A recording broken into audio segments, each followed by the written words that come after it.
আজ এমন একজন মানুষের কথা বলছি যিনি চিত্রশিল্পের জগতে আন্তর্জাতিক খ্যাতিসম্পন্ন মানুষ। তার গুণের কথা, ছবি আঁকার কথা বলে শেষ করা যাবে না।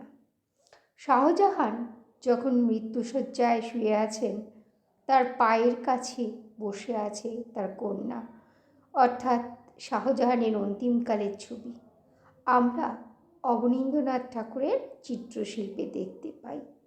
স্বদেশী আন্দোলনের পটভূমিকায় তার আঁকা ভারতমাতার চিত্রকর্ম আজ কিংবদন্তি পর্যায়ে।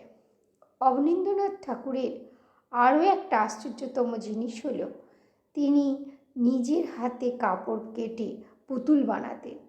এরকম অসাধারণ তার হাতের কাজ। এই বিখ্যাত চিত্রশিল্পীর আজ ৭৪তম মৃত্যু দিবস।